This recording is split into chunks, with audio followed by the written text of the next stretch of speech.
podcast is part of the Sports Social Podcast Network.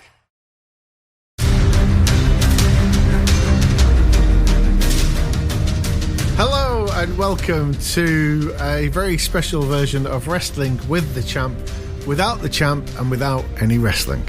So then what's in it? Well, the guy that plays the champ, the guy that created the champ, and stuff. And belching. I think I've had so much lemonade today, I think I'm just going to belch. You do realise that this is something that you quite often will write into the script at various points? For those that have tuned in for some kind of insight into the world of Wrestling with the Champ, the Ginger Ninja is like a cross between, in my mind, is a bit Dave Lister, a bit Captain Flashheart from Blackadder, and kind of a bit Peter Crouch, which is where the journey started. But it's like a complete lack of self-awareness, but also knows that he would be a better person if he were to be self-aware, but actually is really happy in his own dirty skin because it's a controlled environment for him. So the reason why, well, I don't know if that's the reason why you said it, but you keep writing in the script, especially when we're doing live shows, and then you should do a belch here, and I can't belch on demand. So because when we do the sessions and record, I'm not sure quite why. Maybe I'm breathing differently when I'm champ, but it all comes out. But no, the breathing thing, and you are giving pockets of performance, right, when you record the show. So we end up with a 20-25 minute average episode, and it's an hour, right? Ant will have a line, and it will say, "Oh, I don't fucking know," and I'll be like, "Take one's perfect," but 5 minutes later, I've got, "I don't fucking know. I don't fucking know. I don't fucking know." And I go, I'm not going to listen to 3/4 of these because I like the one that I've heard and it's the first one. I think you've got John Lennon syndrome, right? Which is a real syndrome. Along with my son's uncontrollable hair syndrome, which is true. He just looks like a chickling or a chicklet, whatever it is. John Lennon syndrome being twist and shout, one of the world's greatest rock and roll vocal performances, and we all know his voice was absolutely fucked because he was screaming all the way through it, but it's the last take that they use in the world famous version of the Beatles' Twist and Shout. But please don't put yourself through that. Just give me 3 takes and we'll live in an unperfect world. I'm really happy to live in an unperfect world. Oh, just leave us the fuck alone, will you? We're trying to find a mate. Oh, for fuck's sake. Oh, just leave us the fuck alone, will you? We're trying to find a mate. Oh, just leave us the fuck alone, will you? We're trying to find a mate. I want to know about the accent. I don't think there's a real kind of Daniel Day-Lewis, Benedict Cumberbatch method. Yes. I spent 6 months in Borneo preparing for this role. I mean, to be honest, I think when it started, like 2-3 weeks into lockdown, we... Oh, hang on. I've just got my champ bingo card. Yeah, it says 10 minutes in, he'll mention lockdown. And anyway, you sent through this script for the champ, and you said, "Will you voice this for me?" It was a world that I knew fuck all about. But like for when we think about, so you had little to no knowledge of the wrestling world. We keep leaning on tropes. You know, as a wrestling fan, I regularly consume a lot of more fan content than actual broadcast content. Right, you're up to date with AEW, and I watch the WWE stuff on Twitter. Just nice to know. Okay, Roman Reigns didn't get beat again. That's cool.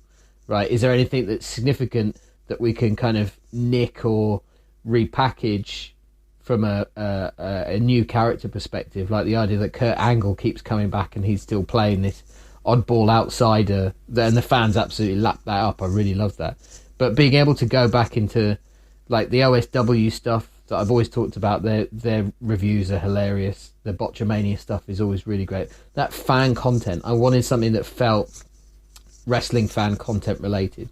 The really interesting thing about that dynamic of you being so immersed in it and me being so green was, as we started to do more and more of this and take it serious and actually then turn it into a live show and take it out and put it in front of people, I was worried that I was, I guess because I'm a fraud in that sense. So the thing was, and partly because of that, I then started immersing myself into things more. We went to Clash at the Castle in Cardiff, and also I've been working myself through Dark Side of the Ring, which is that amazing Vice series. If you've not seen it, highly recommend it.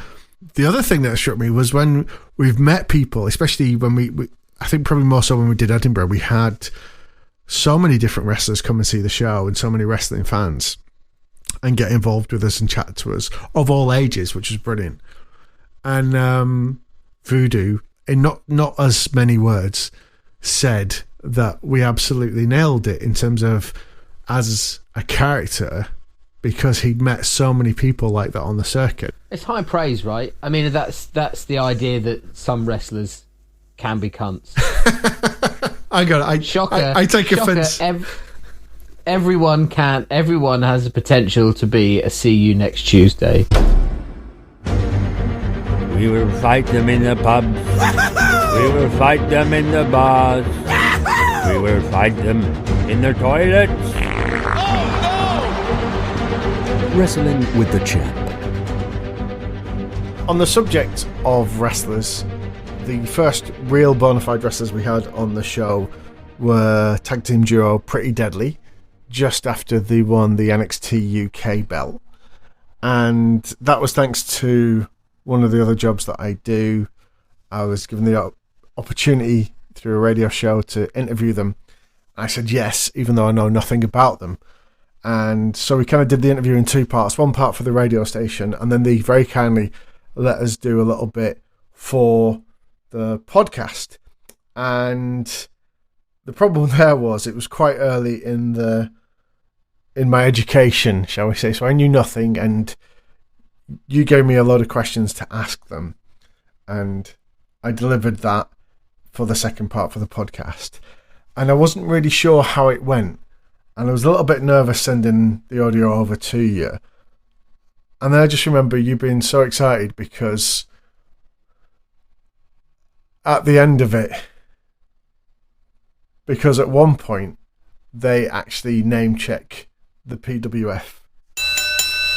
Moves. What are some of your favourite wrestling moves ever? I mean, spilt milk. Our finisher move has to be, up there with the best. Yeah, we're big Swanton Bomb fans. Twist of Fate fans. What do you like, boy? Oh, I tell you what, I like a little super kick to a pedigree. Nice. I like a 3D. We love a 3D. And what about yourself down at the Pub Wrestling Federation? What moves are we liking down there? My signature move is Crushing Reality, which is like an inverted pile driver, which is not nice for the person I'm doing it to. But then I was thinking it was just a mirror. Thanks very much for joining us. Bye. See you later. That was a lovely moment because they played along, which was fun. What do you think is, and it'd be interesting to maybe see if artificial intelligence can write an episode of the podcast one day. What's the future for you? What's the big idea for you? So I think we could be the next Mrs. Brown's Boys. Worst things could happen. What I really like about what we've got is, and it's worked when we've taken it to the live show, because obviously it's scripted, but then you're in a live environment, things go wrong, people miss cues, you sometimes forget your line. You spit biscuit in someone's face and make it look like spunk. Yeah, all those things happen, and but we've been fine. We've been fine because we're so immersed in the characters. Like I to be honest, like for everything that I've done with this and for all that is stretching me and growing me, I still can't believe how well you play Damien St John. It's just uncanny. I've just, I spent a lot of time training for this role. It is literally, you are like the Christian Bale of podcasting.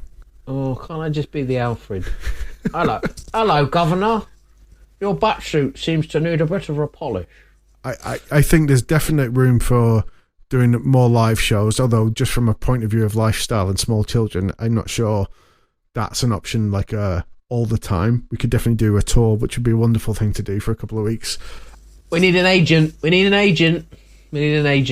I would love to sort of... What's been really nice about this whole journey is we've been very focused on the moment and then just kind of gone, wouldn't it be nice if... And so far, all those wouldn't it be nice things have paid off and worked out. And so what I'm going to say now is, wouldn't it be nice if Netflix funded a trip to America? There's so much scope for an animated wrestling comedy, and I think there's room for this too in that. But I don't want to get ahead of myself. Yeah. The other thing I'd like to do, so I'd like to get involved in some actual wrestling shows as well. And I'm not necessarily talking about, WWE as a warm-up show, but that's on the list. Not necessarily. Like, I'm considering offers, but, at this time, I'm not ready to commit. I mean, like, I don't get on with Vince. That sounds like I know what I'm talking about. But just to kind of like, I love the atmosphere. I love the camaraderie. I've seen some incredible stuff. Just before Christmas last year, I saw one of the most amazing leaps from a turnbuckle. It was like something from like off a diving board, and I couldn't believe I was watching it, and this is just in the town hall in Chorley. Did you hear what you just said? Yeah. Like Chorley doesn't deserve to have stuff like that. Of course it does, but it's just not cool. Yeah, but it's not cool. That's why it's not Vegas. It's Chorley. But it's not about it being cool, and it's about how involved and the passion that you see in people getting there. And I've actually gone to a couple of these events in character, but when nobody there's listened to the show and known who I am, they've just complimented me on my hair. However you draw them in, right? It doesn't matter. And also, like I say, whether it's somebody like Voodoo or some of the fans that have come and seen the live shows, just having the conversations with them afterwards and that engagement. And then people like... do you mean Ian Skinner? Ian Skinner, who slapped the shit out of you. He left a big impression on me. Ham has a normal colour. And then you take ham, you don't know because you're vegan. You've forgotten this. This is all, you've been hypnotised to forget that you ever ate animal. Ham has a normal colour, a healthy pink, right? There's a moment in a ham's life where it is on the turn and it gets slightly darker. Do you know what? And it looks like, I maybe won't eat that. Or I would eat it, but I wouldn't give it to the kids. And it kind of has this really horrible, reddy, browny thing. That was Ant's back after Ian Skinner turned up at one of our Edinburgh shows and was we did some audience interaction as a bit, and had to slap Ant on the back, and find it on our Instagram, because it was like your back was like old turning ham. And I will get him back for that. My that's one ambition for 2023 is to do to Ian Skinner what Johnny Knoxville did with that mousetrap. Thanks for listening. It was great. Come and find us on socials, but more importantly, come and see us at the Leicester Comedy Festival, February the 11th, Gray's LCB Depot in Leicester. Links all over our socials. Tickets are free. Book them so you don't get sad, right? But you can turn up, but if they're all booked, you ain't gonna be able to get in.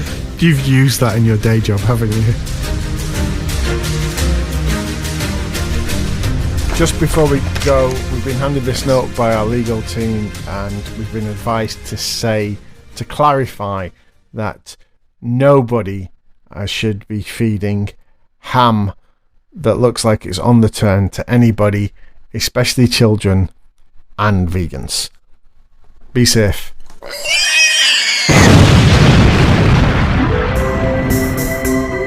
The champ will return at the Leicester Comedy Festival. Book your fucking tickets now.